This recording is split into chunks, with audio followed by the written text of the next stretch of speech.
जोहार नमस्कार। झारखंड समेत देश दुनिया की तमाम बड़ी खबरों में से कुछ प्रमुख खबरों पर आइए नजर डालते हैं। आपके लिए लेकर आए हैं झारखंड और देश दुनिया की बड़ी एवं महत्वपूर्ण खबरें। तो चलिए बिना देर किए शुरू करते हैं। सबसे पहले बात झारखंड की। झारखंड में अगले 5 दिनों तक मौसम शुष्क रहेगा और तेज धूप के कारण गर्मी का प्रकोप बढ़ेगा, जिससे पलामू और चतरा जैसे जिलों में पारा 44 डिग्री सेल्सियस तक जा सकता है। मौसम विभाग ने बोकारो, धनबाद और अन्य मध्य व दक्षिणी हिस्सों में लू हीट वेव चलने की चेतावनी जारी करते हुए लोगों को दोपहर में बाहर न निकलने की सलाह दी है। राजधानी रांची सहित राज्य के अधिकांश हिस्सों में न्यूनतम तापमान बढ़ने से न केवल दिन में तेज धूप सताएगी, बल्कि रात में भी उमस भरी गर्मी से राहत नहीं मिलेगी। मुख्यमंत्री हेमंत सोरेन ने प्रोजेक्ट भवन में आयोजित कार्यक्रम के दौरान 299 नवनियुक्त पदाधिकारियों सीडीपीओ और लेडी सुपरवाइजर को नियुक्ति पत्र सौंपते हुए राज्य की प्रशासनिक व्यवस्था को मजबूती प्रदान की। इस अवसर पर उन्होंने घोषणा की कि कामकाज में पारदर्शिता लाने के लिए जल्द ही अधिकारियों और आंगनबाड़ी सेविकाओं की नियमित रैंकिंग और बेहतर प्रदर्शन करने वालों को पुरस्कृत करने की व्यवस्था लागू होगी। मुख्यमंत्री ने नवनियुक्त अधिकारियों को समाज के अंतिम व्यक्ति तक सरकारी योजनाओं का लाभ पहुंचाने और विशेषकर महिलाओं की समस्याओं के प्रति संवेदनशील होकर काम करने की जिम्मेदारी सौंपी। मुख्यमंत्री हेमंत सोरेन की अध्यक्षता में हुई झामुमो की उच्चस्तरीय बैठक में संगठन को बूथ स्तर तक मजबूत करने और सरना धर्म कोड व आगामी जनगणना जैसे मुद्दों पर केंद्र के खिलाफ आर पार की रणनीति बनाने का निर्णय लिया गया। मुख्यमंत्री ने कार्यकर्ताओं को सरकारी योजनाओं को घर घर पहुंचाने तथा विपक्षी दलों के राजनीतिक षड्यंत्रों का डटकर मुकाबला करने का टास्क देते हुए समितियों के पुनर्गठन पर जोर दिया है।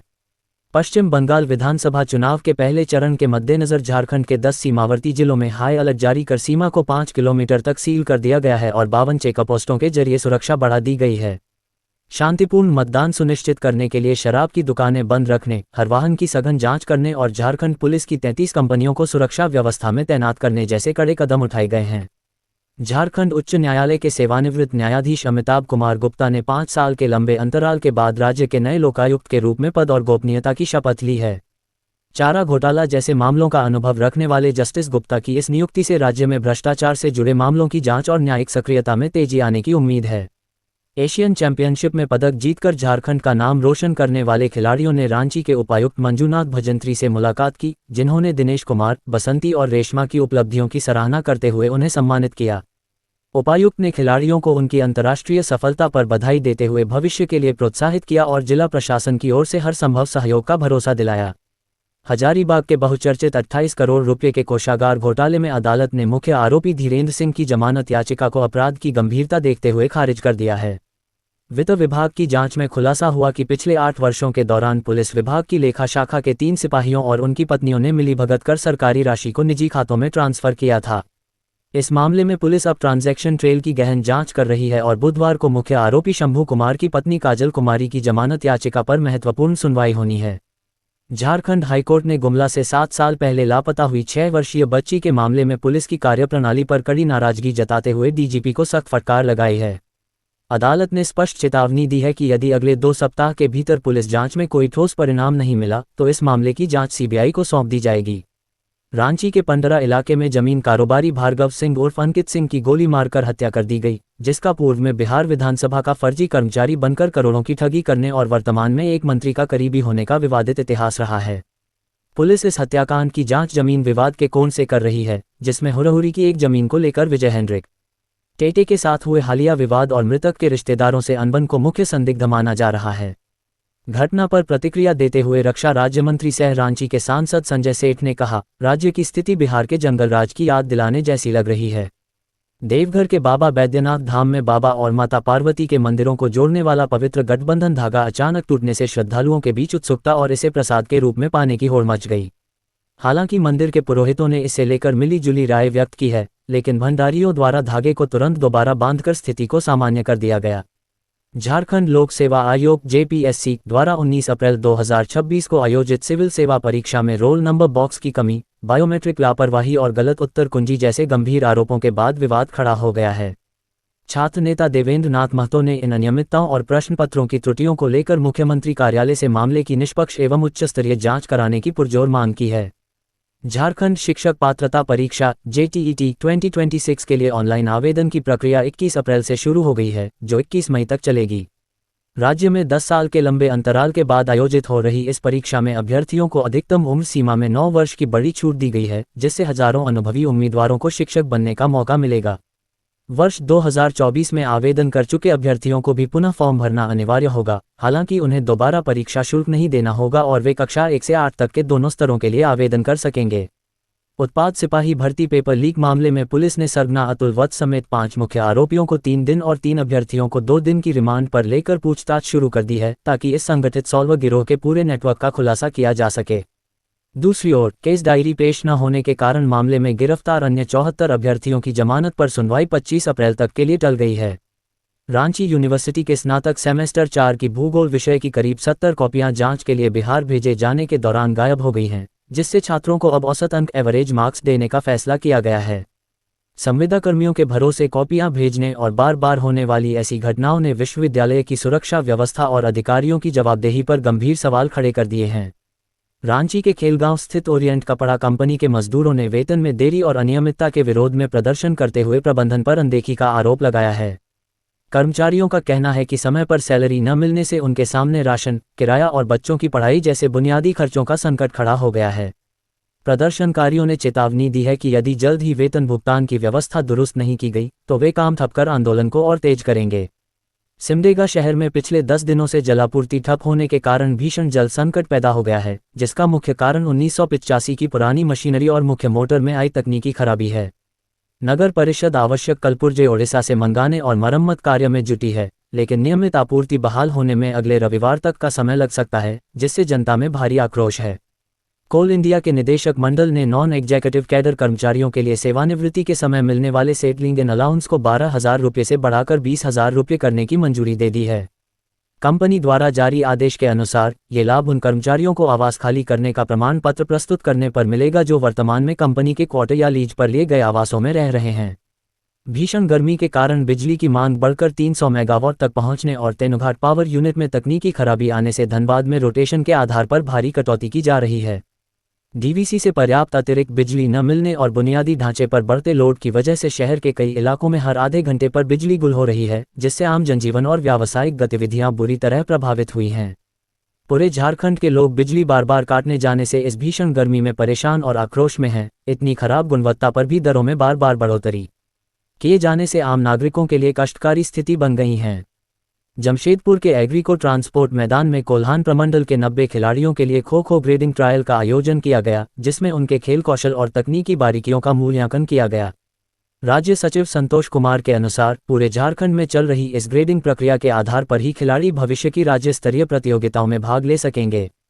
गुमला के बसिया थाना क्षेत्र में जिला टास्क फोर्स द्वारा 17 अप्रैल को की गई छापेमारी में 30,000 घनफीट अवैध बालू जब्त करने के बाद 10 नामजद लोगों के खिलाफ प्राथमिकी दर्ज की गई है। खनन विभाग की शिकायत पर हुई इस कार्रवाई में बिना अनुमति उत्खनन और भंडारण के जरिए राजस्व चोरी का आरोप लगाया गया है, जिसकी जांच अब सब इंस्पेक्टर संगम कुमार को सौंपी गई है।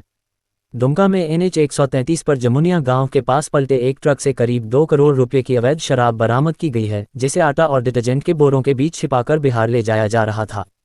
दुर्घटना के बाद सड़क पर बिखरे सामान के बीच शराब मिलने पर पुलिस ने पूरी खेप जब्त कर ली है और अब इस तस्करी के पीछे जुड़े पूरे नेटवर्क की सघन जांच कर रही है।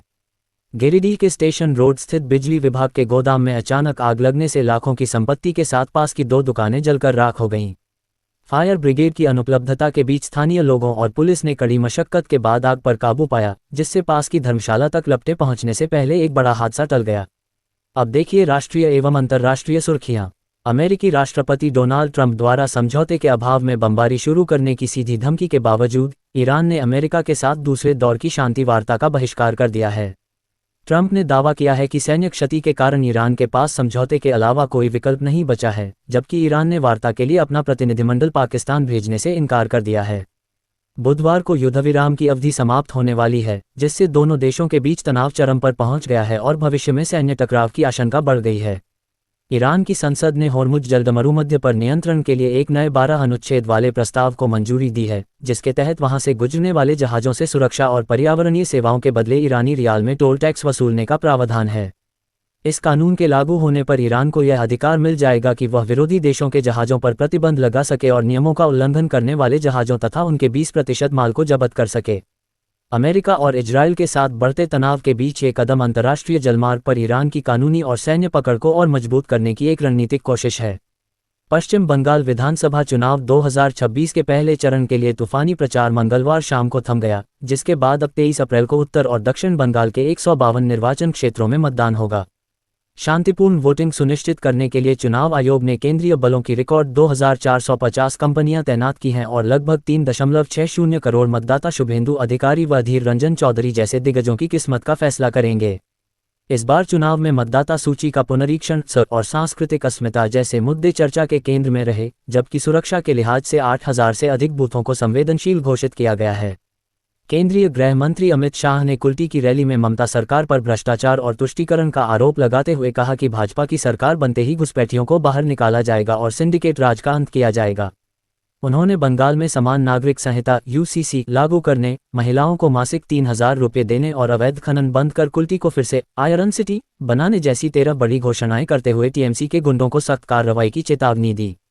बिहार में भीषण गर्मी और बढ़ते तापमान को देखते हुए पटना, बक्सर, आरा, शेखपुरा और बेगूसराय सहित 5 जिलों में स्कूलों के समय में बदलाव कर उन्हें दोपहर 11:30 से 12:30 बजे तक सीमित कर दिया गया है। प्रशासन ने यह फैसला बच्चों को तेज धूप और लू के प्रकोप से बचाने के लिए लिया है। साथ ही स्थिति की गंभीरता को देखते हुए अन्य जिलों में भी समय बदलने के संकेत दिए हैं। नवजोत सिंह सिद्धू ने कांग्रेस से अलग होने के बाद नई राजनीतिक पार्टी भारतीय राष्ट्रवादी पार्टी (बीआरपी) का ऐलान किया है, जिसका उद्देश्य राष्ट्रीय स्तर पर एक नया विकल्प पेश करना है। सिद्धू ने पंजाब को फिर से स्वर्ण राज्य बनाने का वादा करते हुए कहा है कि उनकी सरकार निस्वार्थ सेवा, न्याय और आध्यात्मिक मूल्यों के आधार पर लोगों के कल्याण के लिए काम करेगी।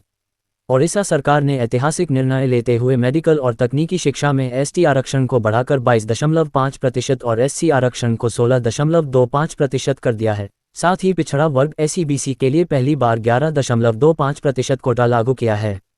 इसके अतिरिक्त मुख्यमंत्री मोहन चरण मांझी ने 2026-27 से मुख्यमंत्री अन्नपूर्णा योजना शुरू करने की घोषणा की है, जिसके तहत लाभार्थियों को हर महीने 5 किलोग्राम अतिरिक्त चावल मुफ्त दिया जाएगा। छत्तीसगढ़ सरकार ने भीषण गर्मी और 40 डिग्री सेल्सियस के पार जाते तापमान को देखते हुए स्कूलों में 20 अप्रैल से 15 जून तक गर्मी की छुट्टियां घोषित कर दी हैं। मुख्यमंत्री विष्णुदेव साय के निर्देश पर बच्चों की सेहत को प्राथमिकता देते हुए छुट्टियों को निर्धारित समय से पहले शुरू किया गया है, जो राज्य के सभी सरकारी और निजी स्कूलों पर प्रभावी होगा।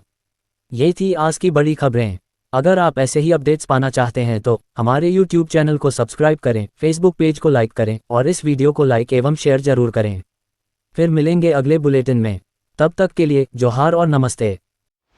कैसी लगी आपको हमारी ये खबर, ये हमें कमेंट बॉक्स में लिखकर ज़रूर से बताएं और ऐसे ही नवीनतम ताज़ा अपडेट्स, खास खबरों से रूबरू बने रहने के लिए बने रहें हमारे संग। कैमरा के पीछे से मेरा सहयोग कर रहे अजय महतो, आनंद चौहान के साथ मैं यजत पिंटू रांची।